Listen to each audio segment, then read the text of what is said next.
What's good, Boxing World? This is Zeb, your host of On the Ropes. Today, my special guest is the coach, grandfather, trainer, mentor to Shakur Stevenson, World Champion, Wali Moses. What's good? How you doing, everybody? The thing's going good so far. I want to take it back a little bit, Coach. When did Mhm. you actually get started with the sport of boxing? Whoa, whoa! Actually, about 5 years old, I was playing tops. You know the old top game on the board. And our brother came out with some boxing gloves, and me and my nephew put them on at 5 years old. He was 6, and I've been into pugilistic sports ever since. Now, with that being said, Coach, you also got involved with USA Boxing. How did that all come about? Well, it came about. I got started in the 1980s, and I had a good winning team and progressed on. I went around. I stopped boxing for a while as a coach, but I was training kids in the neighborhood while I was playing baseball around the country. And one of my friends came up to me and asked me to come back. And so I waited 2 years till I won a few more championships, and then I stopped and I came back into boxing, in the late '90s, right? And since then, I started a couple of gyms, elite boxing and elite heat boxing, and we went on to prominence. We went around the country, we started winning, and started making a little name for ourselves.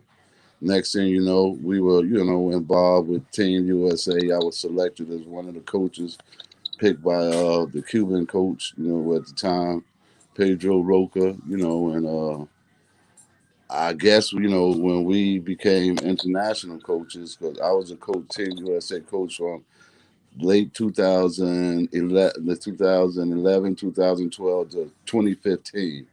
And, God bless us. I had the opportunity to coach a lot of athletes like the Devin Haney's, the Carl Conwells, the Rock from Philadelphia. Well, to make a long story short, that team, we were the first team in U.S. history to win a world team title, headed by Shakur. We won 3 world championships. No other U.S. team had ever done it previously, and I think that's when we became real prominent internationally in boxing. In terms of our development and our maturization in the sport itself. And Shakur and I, we began to start to win a lot of world championships. People don't realize that, Shakur has always been a big time fighter. A lot of these athletes, really haven't had the opportunity to fight on a really big world stage. And, until they get to there, we're going to see, who comes out on top. But that's not to be said on down the line. But he's had a lot of experience early in his life to fight. Like the first big fight that we had was a world championship against a defendant world champion in Ukraine. And how he just adapted to it, it was like nothing. He went out there so enthusiastically and won the world championship, man, with the whole building rooting against us, man. After the first round, the whole building was silent, man, and he proceeded to dominate the whole round. So we went on, to win a couple of more at each age level, win another world championship, the youth men. We won the youth men's Olympic gold and all those championships prior to the Olympics. You know what I'm saying? So he had got a lot of worldly experience as myself as a coach, internationally, would help me now make my adjustment into the pros. So, I think, between him, myself, and coaching other athletes that I've coached previously, I think he gained a lot of knowledge and experience and fighting in big time fights. I want to go back to that first championship that he won. Was that during the time, Coach, when he was ranked second and went over there with all the number ones during that time? Right, right, right, right. And did more than what people expected and then came out on top.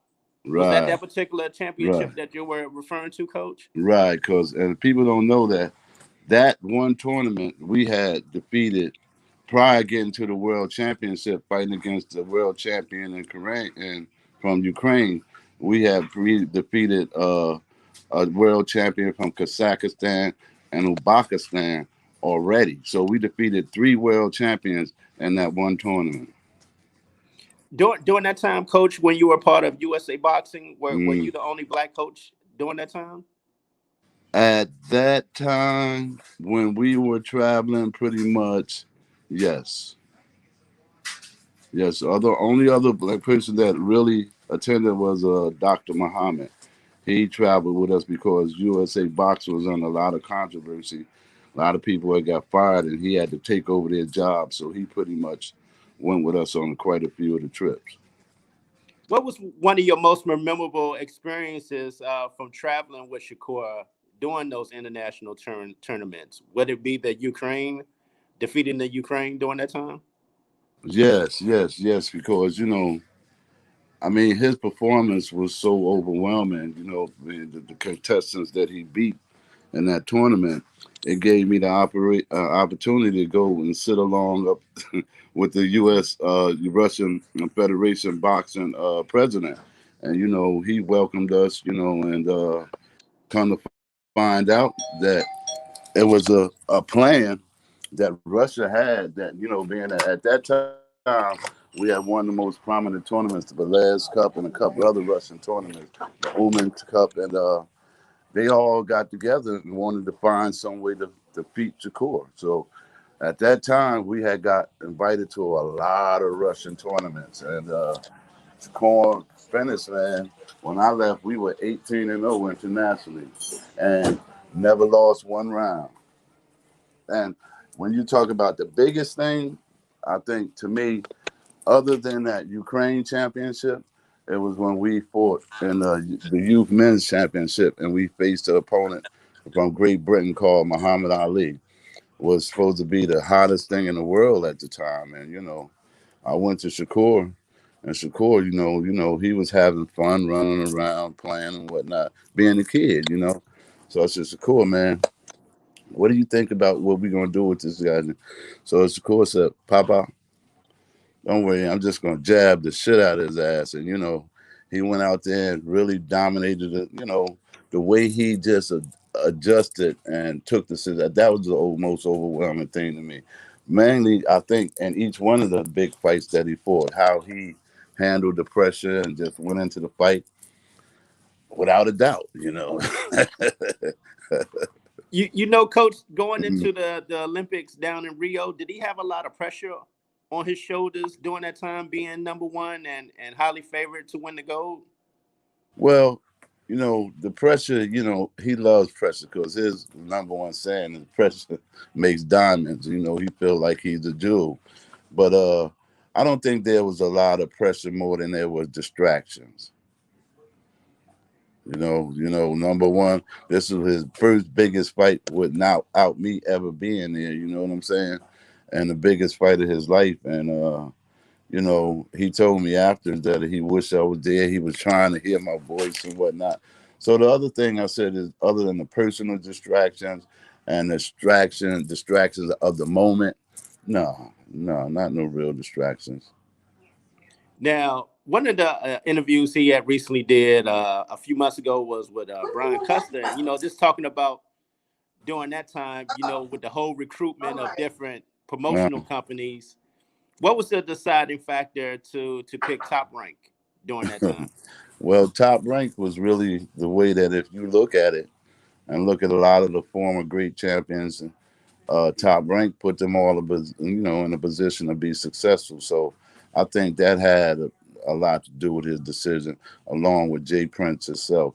Jay Prince was a great manager, and him being there and being like us, someone you can trust. He had a lot of faith in him. Jay has guided a lot of other athletes' careers so successfully. So a thing like a no-brainer. What Coach? I will always wonder, man, what's those conversations like with Jay Prince? Because, like you said, he's been so involved with the sport of boxing now for a while, Mm, and his roster is getting bigger and bigger as far as right, right. Well, the thing, the most enthusiastic thing and enlightening thing that you see is the things that attributed to his success. You know what I'm saying? And you look at him and you see him, you see me, you see you, somebody just like me and you. His ability to relate to us, like we are common, as wealthy as he is, he treats us just as common, had the same desires. And most of the time, we don't realize that he's been through the same struggles we went through. So that's what makes it so overwhelming, to be with someone like Jay, who's done it, and done it so sincerely, and as well as does it for the community too. So you see his heart is sincerely into it, and he has the aspect of really allowing the fighters to keep their money. You know what I mean? Because their lives go are put on the line each time, and in the past you've seen how a lot of managers and promoters have taken the majority of the money from the athletes, and you see how at the end of their careers that they no longer have a career. So a lot of them end up broke or in debt. So Jay, what he tried to do with his athletes is to put them in a situation where they can be successful, not just inside the ring, but in life. Yeah, that's a great point with that. Yeah. I was thinking, going back during that time, because even Mm. Shakur had talked about it. Were you surprised that Al Heyman didn't push more harder to try to sign Shakur during that time? Well, like I said, Al Heyman done what he thought. It's a lot of hype and a lot of talk about, I think one time I have to talk about that anointment process where a lot of these here fighters, actually haven't beaten the best in the United States. A lot of them have lost here, and every time they got an opportunity to fight internationally, they lost as well. So, when you see the fighters come out with that lack of experience in terms of winning, and then you see them get promoted to be some of the top fighters in the USA as well as around the world, and they previously lost to them, it's kind of hard. It's almost like the same way Lomachenko was anointed to be the best fighter in the world. But we know as a professional, he's what 16-2, which easily could have been 15-3. Now let's think about him having to go through fight to the ranks of fighting the fighters to get to the point that he was anointed to. It could have been a lot worse. You understand? So when I look at that part of it, Al Heyman, he went with the flow. He heard these guys with this and these guys with that, and it made more sense to him. Shakur, nobody talks about like Shakur because I think nobody want to fight him. You know, We've been trying to get the fights with everybody, from Oscar Valdez to top fights, for the last 2, 3 years. Okay.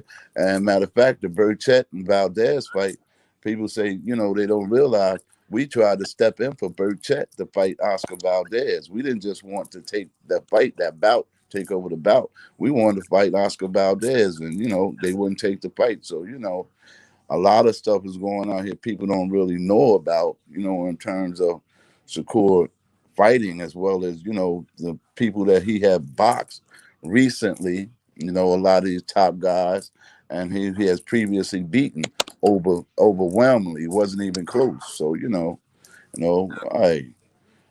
I don't blame Al Heyman for not going because he didn't he heard more hype about the people with the million million followers on Instagram and everything else. So with that being said, Coach, do you think that's really messing up the sport of boxing now? That it's gotten to that point where if you don't have a certain media following or a hype train behind you, that you're not getting the fights because they look at you and say you're not marketable and things of that nature.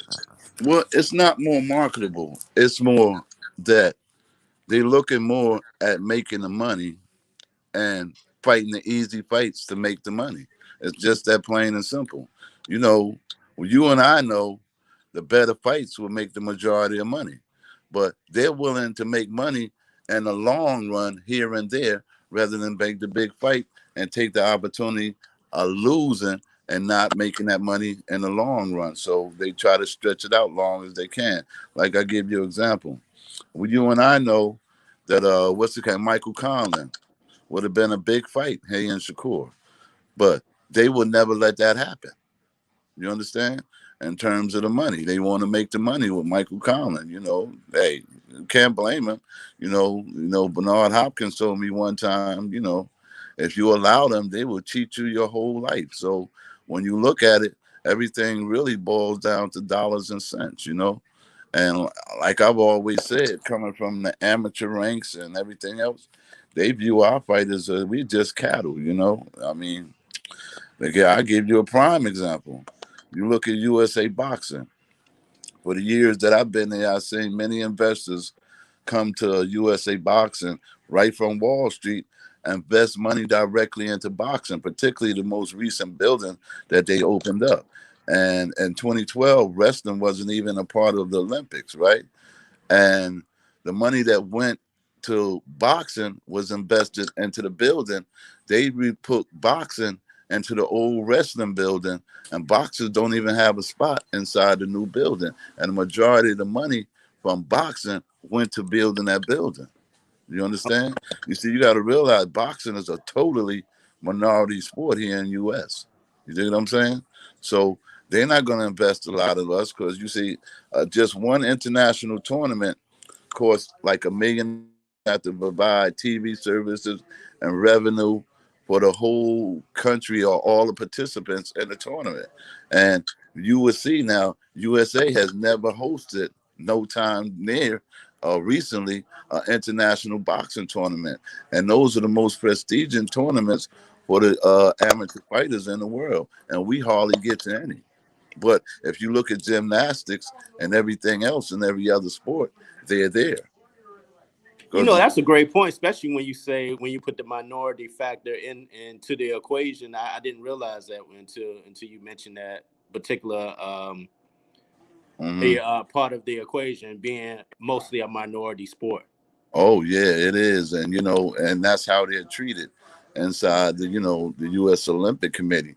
They do a great job. I'm not saying anything about the people who are there who are making a commitment to make the program better, but their resources are so limited in terms of boxing. My 4 years that I was there, we had to share a building with Taekwondo and gymnastics. We didn't have our own building. Okay, but we were managed to win the first time ever a youth world championship team title, bringing home 3 gold medalists, which has never been done. You know, and I think that's what actually spearheaded what we called the takeover. Like Junior Lopez, and ourselves, while we were in Olympic trials in the box off, we were speaking about all the things that were going on, particularly what happened to him, which was the biggest travesty in USA boxing when he defeated everybody in his weight class in the United States. Okay, and he should have been the U.S. Olympic representative. Now, I don't want to knock Mr. Baldaros, who represented us in his weight class, but to be honest with you, when he was out with me, he barely won anything. I think he won brought home a bronze or so medal or anything. I know they qualified him through the WSB, which is like a back door, which each contestant should have been had the opportunity, or he should have gotten the opportunity, which is a legitimate way to have the box off with Balderos. But they walked him right through that, and he didn't get his opportunity. So the takeover was started to being talked about then. So when Junior said, "Hey man, he's going to show the world and show everybody how they jerked his son," you know what I mean? So he had a legitimate mission, and everybody think he was just talking. Oh, we're going to do this here, but hey, honestly speaking with you, he done everything that he said he was going to do. You know what I mean? And hey, that came from he's working guys out here. He, Devin Haney, Shakur, there's a bunch of athletes out here. Charles Cromwell really hard. A bunch of that I've had the experience of working with that I know are tremendous athletes. And for them to be getting deprived of their opportunities, as you see, what happened in USA boxing. Because if you look in 2016, we to qualify an entire boxing team, which really has been ever done by a USA team, right? Yes, Okay, sir. now from 2016, process at the ending of the U.S. Olympics. So we had another team go from 2016 to 2020. That you'll find out that all of the athletes that went through that 4-year training process all lost in the Olympic trials. You understand? Yes, sir. So what I'm trying to say to you now, exactly that somewhere the process in amateur boxing is failing our youth. It's not being intentionally done, but it's happening.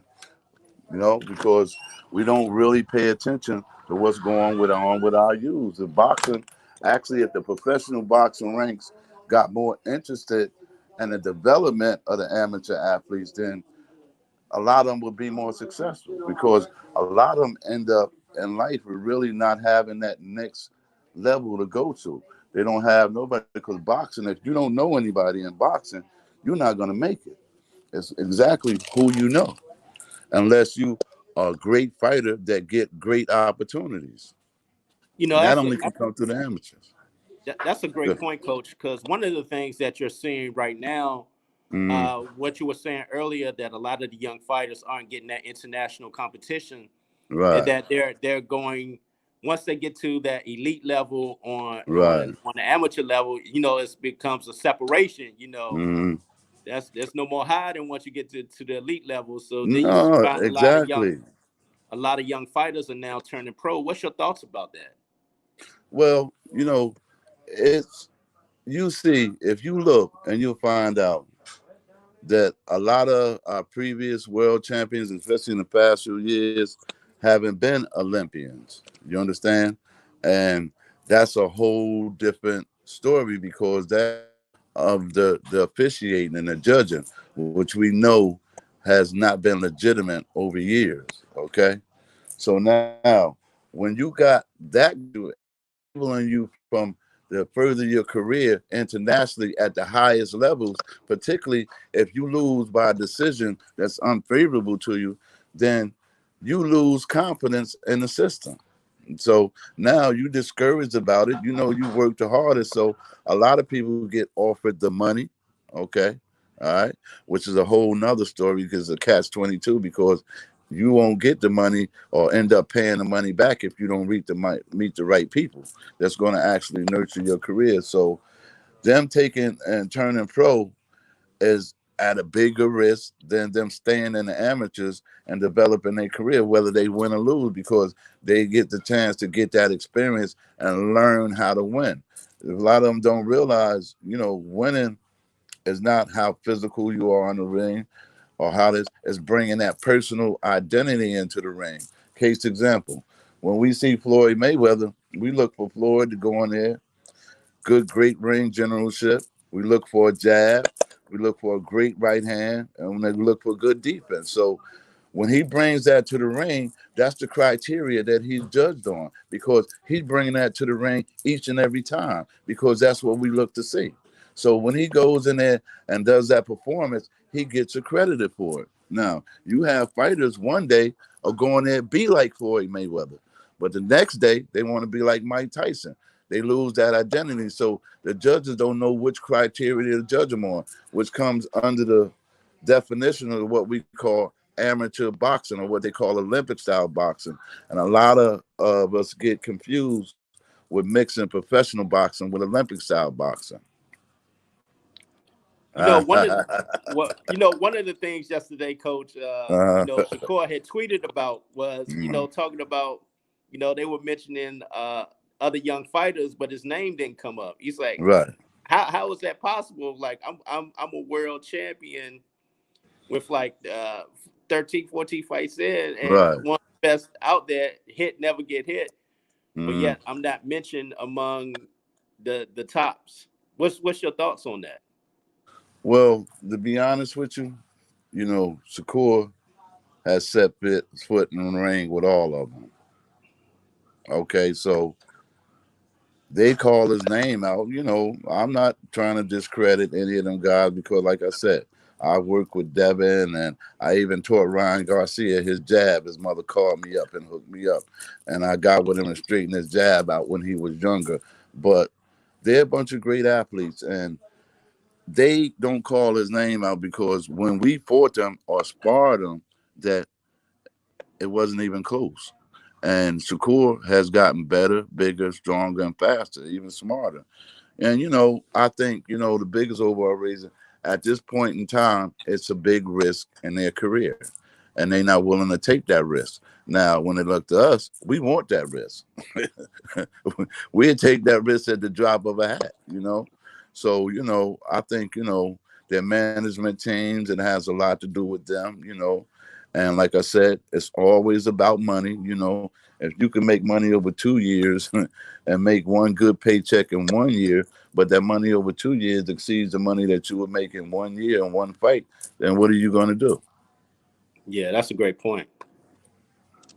Especially if the fights are easier, and they're selling the fights out and on pay-per-view and the gate. So, you can't blame them for that because we know it's all about the money. Now, would you say Shakur has an old soul, coach? Because he's not one of the types that you see like the other young fighters on social media all the Mm. time. He pretty much is off social media in the gym, work perfecting his craft. Well, you know what? I'm gonna be honest with you. Shakur is such a delightful spirit, but he really doesn't like to talk. You know what I mean? He'd rather show through his actions. You know what I mean?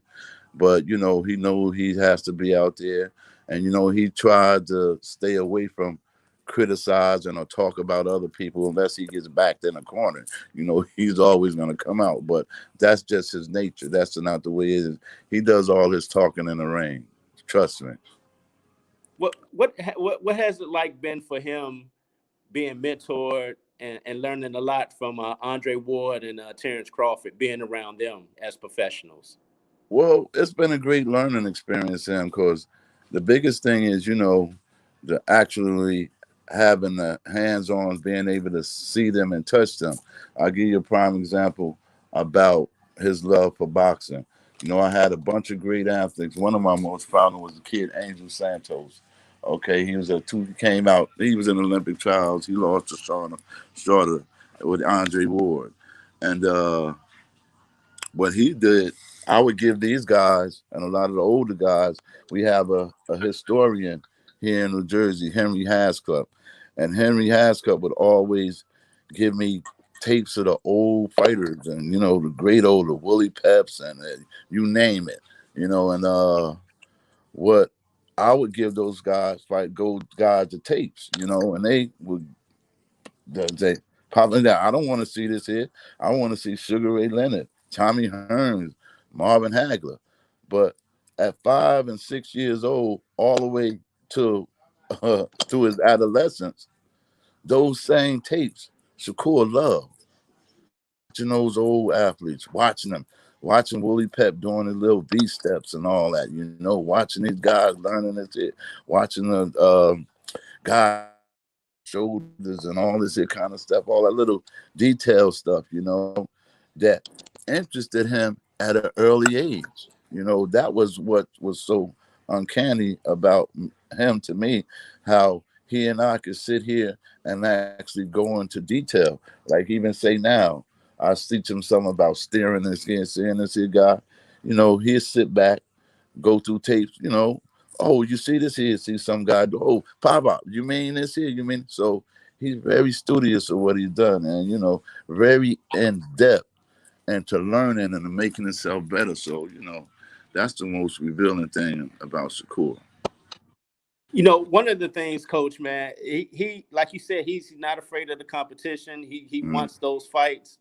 And one of the people that he's mentioned was the Miguel Burchett. A Uh-huh. lot of the fighters at the 130 have been pretty much staying away from him, Mm. but Shakur really wants to prove where he is at this point in his career. Correct? Right. Because, I'm honestly, when we look at types and styles, and we fight, Miguel Burchett is almost a typical type, what we call Mexican style fighter, like to come throw a lot of punches. And what Shakur's actually been looking for is the big test. You know what I mean? He wants the big test. He wants the big fight. You know, when we fought against Christopher Diaz, everybody was saying, "Oh, this guy is knocking everybody out. He's for the world champ. He got up off the canvas and done this here and done that." You know, I think those are the type that fights that Shakur really relishes.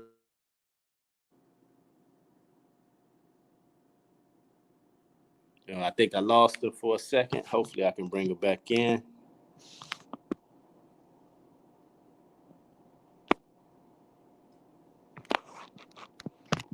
Give me 1 second. I'll get Wally back in.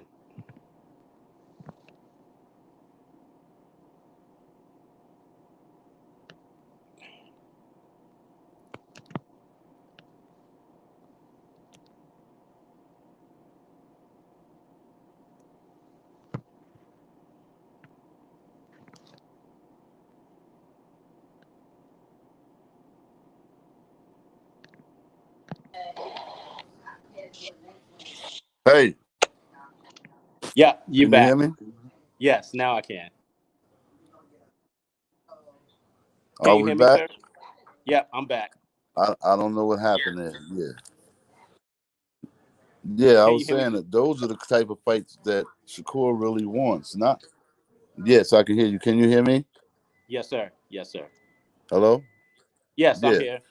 Uh those are the type of fights that Shakur really wants. It's not so much as to put him in the spotlight or look for the publicity because we know that comes with the victory. But to go out there and fight the tough competition. That's what we want. It doesn't matter. It's because it's a project. It doesn't matter who it is. We want to be the best and he wants to fight the best. What was it like, Coach, to win that first world title? How proud of you were you of your grandson, knowing where he came from as a little infant, being around you, throwing punches to Mm. becoming the world champion? It's funny you say that, but I honestly speaking, I think the first experience in Ukraine was the most overwhelming, and that just set the tone for everything else because what it was, as he and I were walking out of the ring and we were heading back, I was thinking in myself, and all I saw was this little baby in my hands, and go up, and then I look over at him and see him walking out of the ring as a world champion.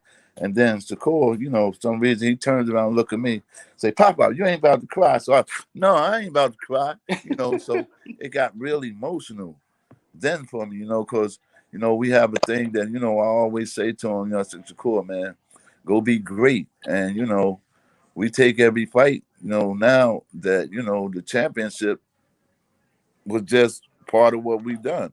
It was no thing of being, thinking that we, done something great. We thought, the way we took it is what's next, and I think, that's how he look at it, man, I want to thank God that he's been able to win as much as he can on a worldwide schedule. I mean, on a worldwide surface, and he just take it, as a grain of salt.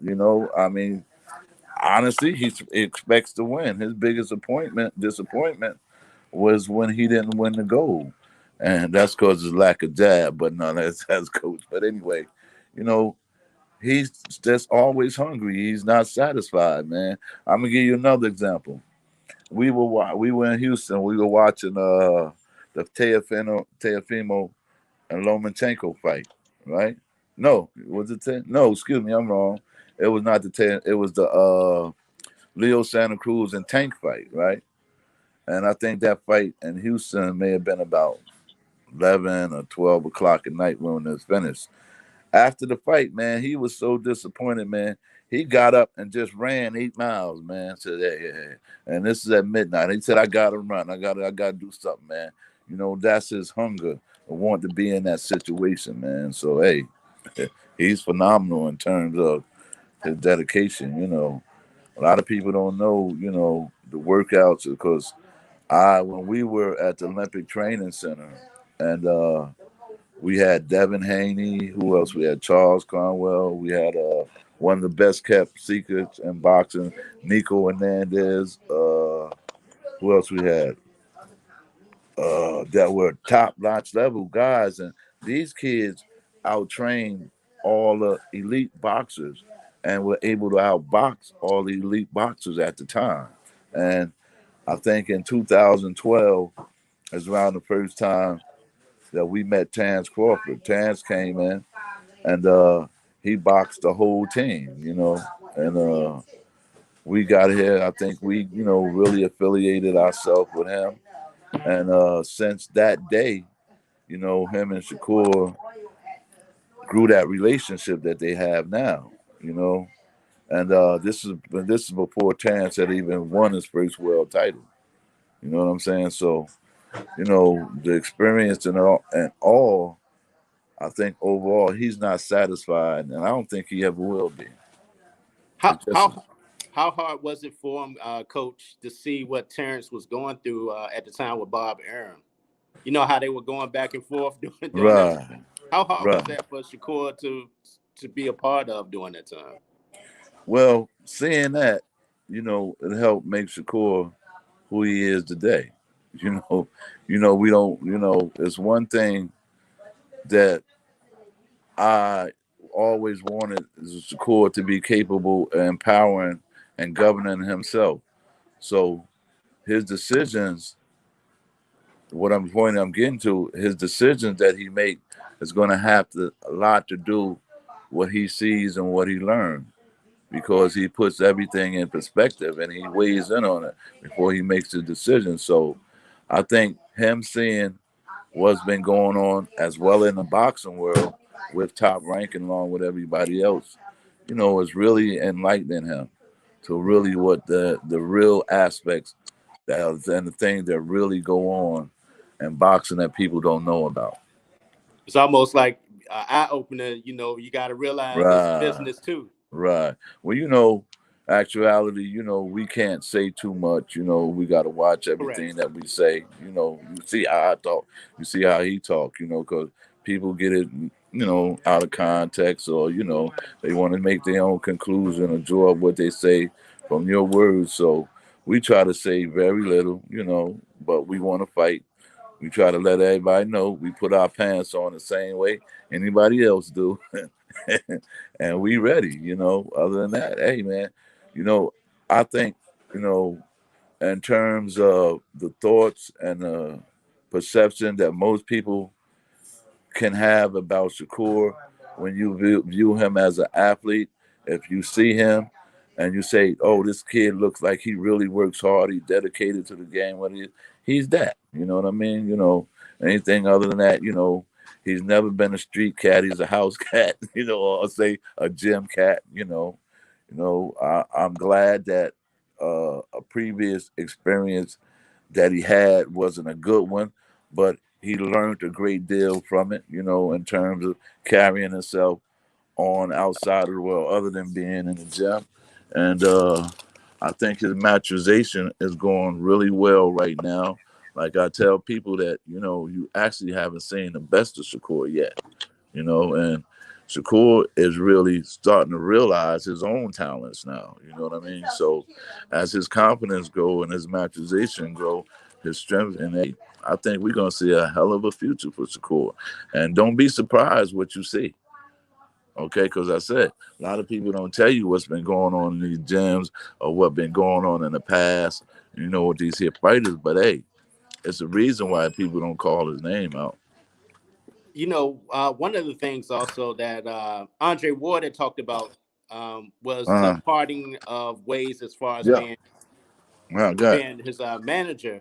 Uh huh. You Was that because of the conflict of interest to him that he wanted to,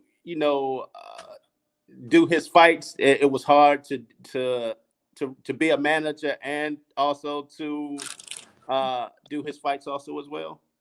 Well, you know what? Let's look at a lot of more humanistic things. You know what I'm saying? Let's look at Shakur. Shakur is a young, developing athlete, right?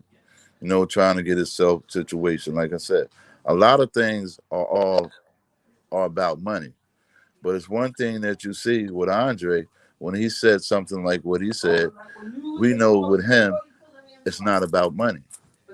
You understand? So he's willing to step away from the money aspect in terms of management and all that here, just to be a mentor, to be a big brother, to wish him well, to hope that he really makes it in life. So I commend him for that. You know, a lot of people, like I said, when people say things, they want to take it out of context. Oh, they beefing, they this and that. Nah, no way they shit before. I mean, Andre put himself in his situation. You look, Andre Ward, when he was out there, you know, just say, for example, hey, anywhere in the 80-mile radius of where he lived, he got a piece of the door or whatever. So he likes Shakur to put in himself in a piece where he can start to manage himself. You understand? Yes, You sir. see Andre Ward promotion. You see how he started promoting his own fights. Floyd Mayweather, even Devin Haney, and everybody else. Not saying that's what's going to happen, but but you know those things are capable. You know what I'm saying? You know he want to see Shakur flourish, just like he did. You know he didn't have a lot of hands in his pocket, so you know as a man wanting to see a man succeed, say I can help you better in this situation than I could like this. I don't want people to think it's about money. I'm in this here situation trying to make money with you. No, Andre Ward is his own man. You understand? So he done what's best what he think for Shakur and himself. Just that simple. You know, Coach, It's- looking at the landscape of the 130, what's your thoughts of what you see right now? It's a lot of action going on at the 130 right now. well, the 130, we want to see the action. You know what I mean? Because we kind of find out, we got a few people coming up. We got a few people that's there. And, the people that's there, you want to act like, we want to look at who they fought. We'll fight all of them. We don't matter that. But I'm going to be honest with you. Our eyes on bigger picture, because Shakur is constantly growing. He's getting stronger and stronger and stronger. So, we don't know how long we're going to be at 130. But I think everything that's there while we there, we willing and ready to clean up. You know what I'm saying? We look for the opportunity. Hey, everybody talk about it and sell this here. Look, fighting, you get paid to fight. Am I right or wrong? You're right. So don't think that we're going to turn down an opportunity to get paid. That don't make sense. We've been fighting all our life for free. You know what I'm saying? So now he has the opportunity to get paid. So let everybody say what they want. Let them come and sign a contract. I guarantee you we're going to show up. They can say, I want Shakur, this, here, that. Hey, You know, sign a you know, contract. Speaking of that, Coach, before he had moved up to the 130, Uh, did he ever talk about wanting to fight Gary Russell? To have listen, somebody man. like that on his record? Yes, he always listen. Shakur came out of the amateurs wanting to fight the best. Like I said, we done been in the ring with everybody. The Russell brothers, all of them, the Russell brothers, the Haneys, the Ryans. I see we fought Ryan in the amateurs, and we never got an opportunity to fight him again. Because, next thing you know, they out our weight class. You know what I'm saying? So, it's been like that with Shakur his whole life. We fought a lot of guys and then they beat him. They know what weight class it is, but they always avoided our weight class. Just like now. You see now, we challenged everybody at 126. What did they do? It's They not left the weight the class. road glass. Yep. Huh? Yeah, You they know, start moving on. yeah. We was going they knew we were working our way towards the mandatory. And they went, like I said, the Oscar Valdez. We tried to step in place of Burchett for the Valdez fight. They wouldn't take it. So they offered us, so we had to fight Toka Khan because we were the only ones that offered to fight that spot. Correct. I remember that during that time. Yeah. Why you think that is? Will they ever, in your opinion, meet in the ring or no? Well, it gotta happen if you stay there. Stay there. I got the sand there. If they stay, huh? They definitely gonna meet. And like I said, after these here couple of tournaments, I mean, excuse me, is we the mandatory for the Harry fight in Frampton, and we looking to unify with Burchett after that. Once we do that, then I don't know how much longer, because Shakur will be approaching another birthday, so he probably be going through another growth spurt. And he's been doing a lot of physical working out, strength and conditioning. So the body is growing and it's right on pace. So, we don't know how long we're gonna actually be at 130, but we definitely want to unify at 130 before we leave. That's an excellent point. Do you see JoJo Diaz on the radar We also? see all of them that want it. Like my man said, they can get it. No, Shakur is ready, man. And JoJo Diaz, I heard this other kid, Adam Lopez. My man Buddy McGirt, boy. They've been talking a lot of smack, but hey, I don't see him. If they got a promoter, let them off with deal. Matter of fact, when we win our title, but as long as we can make the 130, we're gonna have a couple of defenses, because we got to unify. Once we unify, shoot, hey, we love to take them all on. Hey, Coach, how often do you and Shakur clash as far as philosophy? Philosophy, we clash. See, this is one thing. Okay, Shakur is always in that ring, okay? And it's one thing that I learned early with Shakur. See, when Shakur was younger, Shakur used to hear me as grandpa. See, I'm grandpa at home, and inside the ring, I'm coach. You know what I'm saying? So, in terms of communication, once we establish that, you know, my eyes become his eyes become my eyes, and we just link that verbally. You know what I mean? And you see, Shakur is the fighter inside the ring, so I have to make sure that I see what he see, and then we make our decisions in the corner, be it or while the bout is going on. You see score, blah blah blah blah blah, and Yeah, I heard him like one time we were maybe bring it up. He was like, "I got it, pop up, I got right. it." We see. He said, I see it, I see it, I see it. We mentioned something in the corner or whatever. It's we like to do the thing that we do, and if we see one of the things that we do, we're gonna ask you see it, Shakur. He say, okay, I see it now, pop up. He may not see it today, but once he see it, he say, pop up, I see it, and then we go on from there. What is those conversations like with your grandson when it's not dealing with boxing? Just to be around him this long, ever since a baby up to this point, constantly always around him. You have a joy of being a grandfather to actually be around your grandson so much and to pour into him your wisdom and knowledge. Well, you know what? It's one thing that I do notice.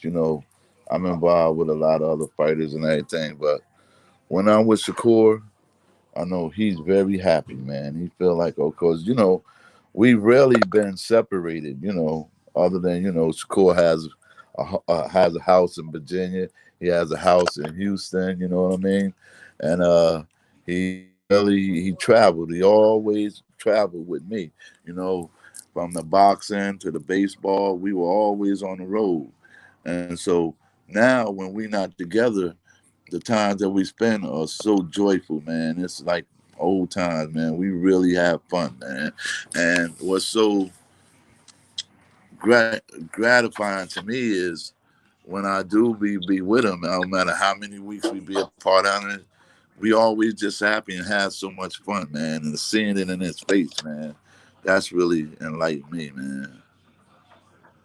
What's the plans for 2021 as far as in the ring? Besides those two you mentioned with the Herring, with that matchup, and also with Burchett. waiting on the Burchett matchup also as well. So the plan is to fight twice in 2021.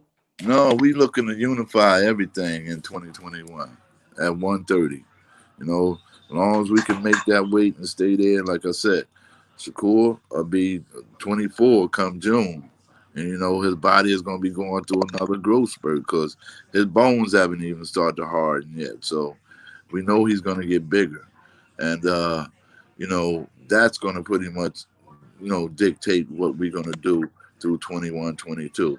The way his body grows, as long as when we keep winning, we win the titles as we anticipate, that we're going to work hard to do. We're going to do our best that we can to stay, focused. And through 2021, we get that as our body grow. We going up for the bigger fish, man. Yo, I gotta say, do you still stay involved pretty much, coach, with the amateur boxing? Yes, man. I have a great team. I have a great fighter. See, I have two guys out my in 2016. Shakur was USA Boxer of the Year. I had another kid that I trained, John Bowser, 2017, was USA Boxer of the Year. I have another kid now, Jose Nuevez, a couple of, I trained Vito Milnicki, all those little guys and whatnot. But anyway, I'm involved and I have a great stable and a great stable of coaches now. And I'm linked now between here and I'm going to be in Houston a lot with Shakur and Jay down there. I got a couple of fighters I'm going down to Texas to work with. So we pretty good. You I know, a stay lot in of the amateurs. Oh, you should see my kids now. Whoo! lot of high praise from Coach Darrell with Oxon Hill Boxing about you. Oh yeah, he's a great guy, man. I love that guy, man. I met him, man, and I love what he's doing down there with his kids, man. Yes, he does. He really reminds me of myself, man, when I was younger, man. I like him a whole lot, man. Yeah, yes, I'm glad to even say I know him. He's doing such a good job, man. He's doing a great job with the kids down there, man. And while I'm on here, I want to say and commend all the coaches out there that are still doing their thing with the amateur boxing and being involved with the kids, man.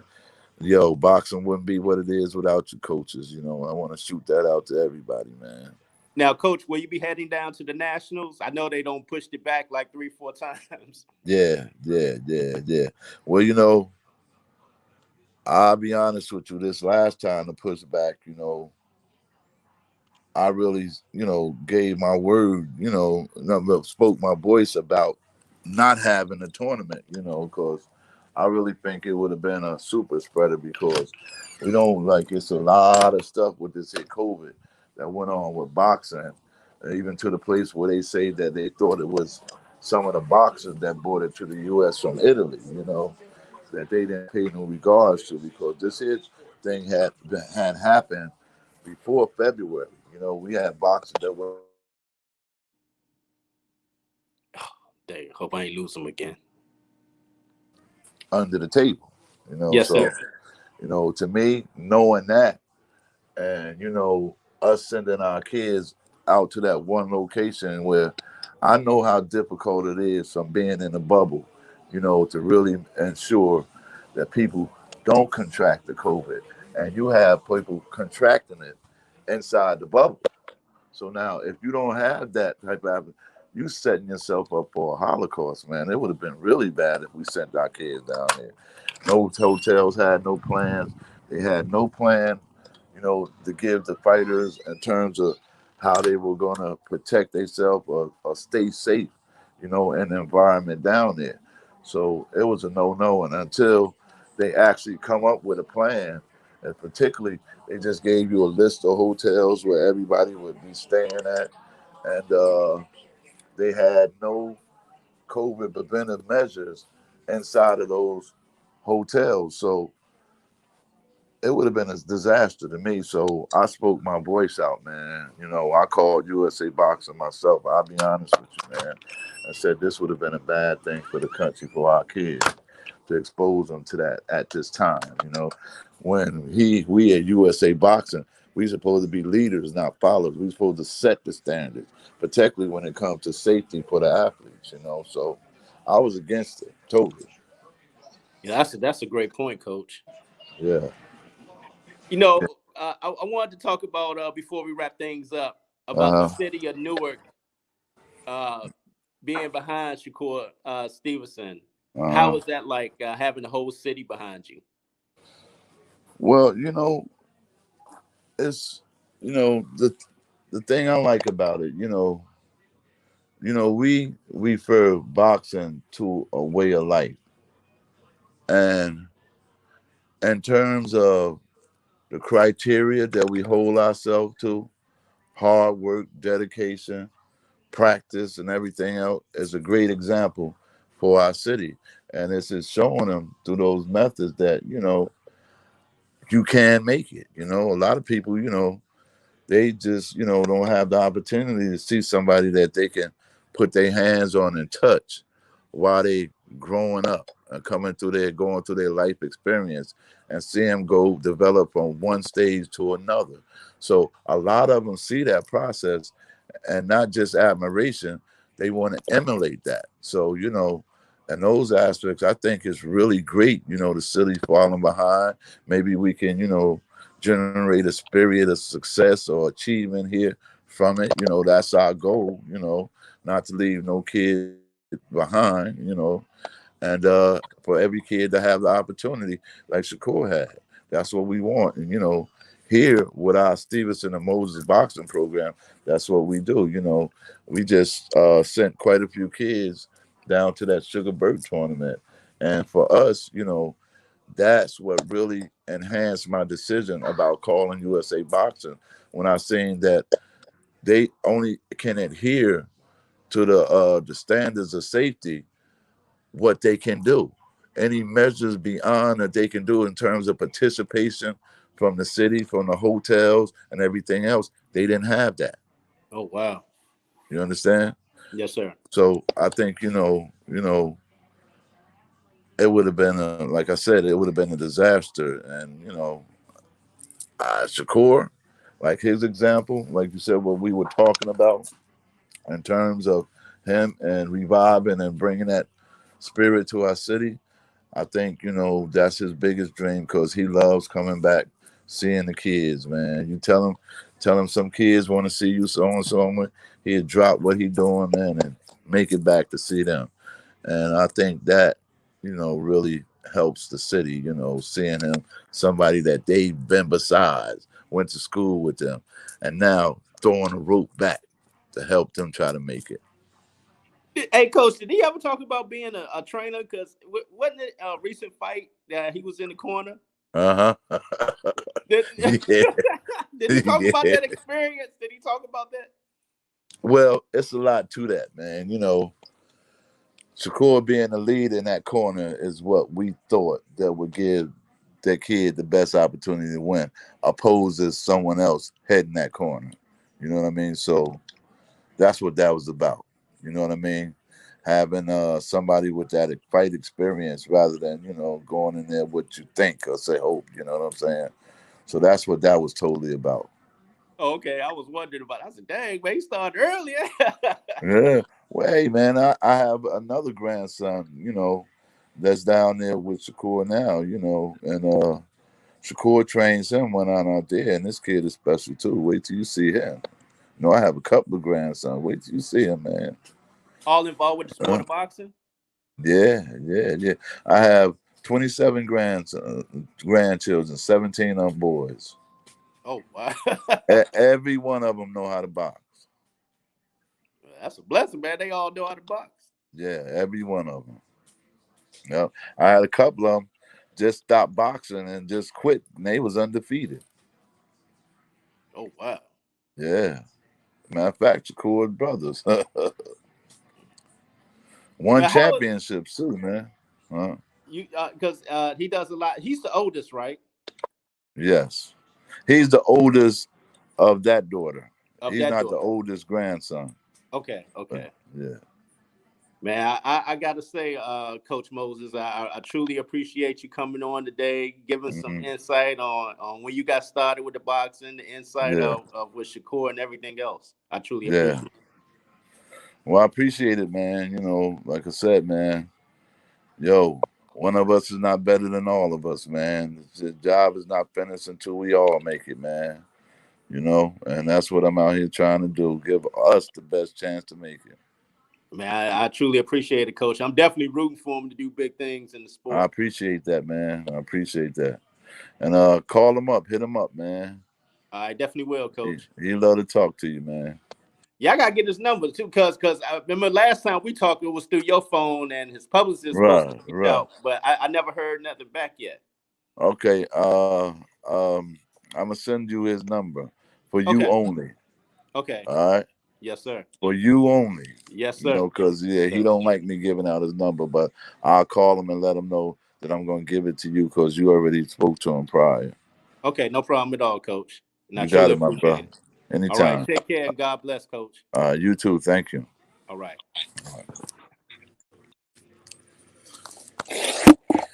All right. There you have it. Coach Wali Huh? Moses, coach to Shakur Stevenson on the ropes. We out.